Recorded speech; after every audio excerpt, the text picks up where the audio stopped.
now that we have C and A minor fully connected, let's add a couple more chords to this and see how the harmonic exercise really continues. All right, so we'll start again with C in root position, and we're moving to the relative minor, which is A minor.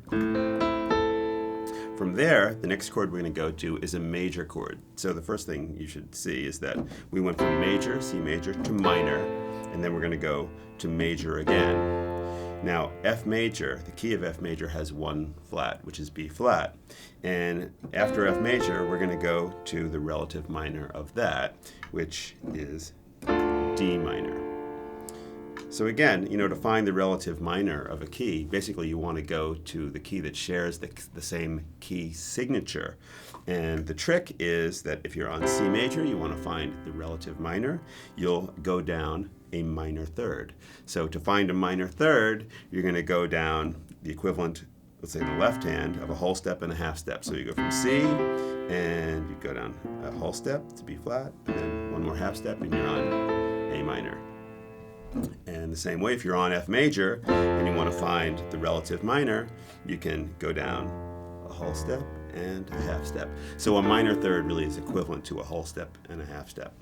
All right, so now that we have that, we can see this very nice smooth connection between C major, A minor, moving one note at a time, okay, and then moving one note again in the right hand to F major, and then to D minor.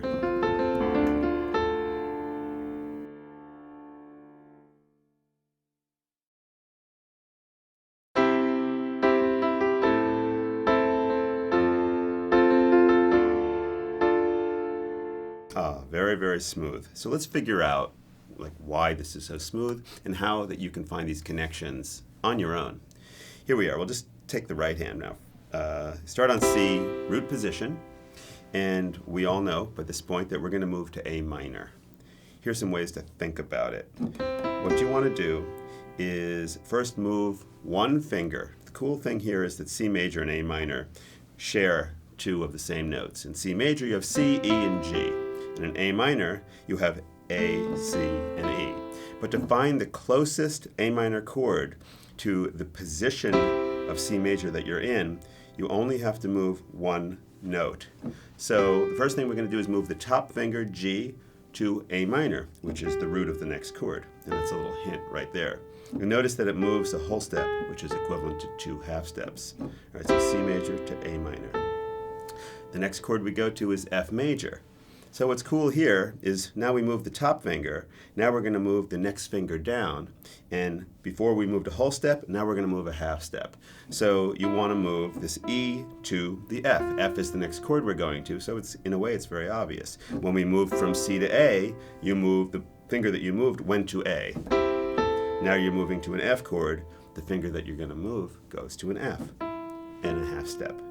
So now following the pattern, first we move the top finger, now the middle finger, now we're going to move the bottom finger. First we moved a whole step, then we moved a half step, now we move a whole step. So we're going to move this thumb note, which is on C, to D minor. Okay, so that should be fairly clear, but just to kind of see the pattern, let's go up to another inversion and look at the same thing. So let's go to the first inversion of C major, putting the C on the top of the chord. All right, so the next chord we're going to go to follow our little harmonic pattern is A minor. So again, you want to find the note that's closest to the next root. So in this case, the G will move to the A, right? Then you have your A minor chord. But the only difference so far is that it was the middle note that you started on first, and you moved a whole step. And then the next move will be with the thumb, because that's the closest note to the F, which is the root of the next chord. So from A minor, in second inversion in this case, we'll move to F major in root position. Now you want to go from F major to a D minor chord, keeping as many common tones as you can. And so you're going to take the note that's closest to the root of the next chord. So you go from F and you're going to look for a D. So what's the closest note to D? It's this top note. So there you have it. If we take the second inversion of C major, which starts, remember the root position is here, right? And the second inversion would be taking the top note of the root position and putting that at the bottom. So here we are. We still have C, E, and G. in the chord. Those are the notes. Now we're going to move to A minor. This G will move to A, right? This is in root position. To go to F major, this E will move to F. And now notice the F, which is, it's an F major chord, but it's on the top of the chord. You're in first inversion right now. Then you're going to move to a D minor chord. You're going to take the C and move it to a D. And now you're in the second inversion of D minor. So that's all the changes. So at home, you should practice. Start on C, go to A minor, go to F, go to D minor, move up to C major in first inversion, go to A minor, second inversion, go to F, go to D minor. You're always moving only one note of this chord. Okay? See, you're going to move one note, it's this one. Yeah, it's A minor. Move one note, it's this top one.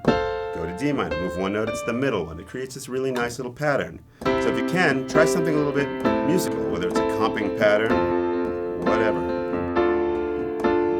It's always important to be creative when you're practicing and thinking. After all, this is music. Go to a different inversion, try something else.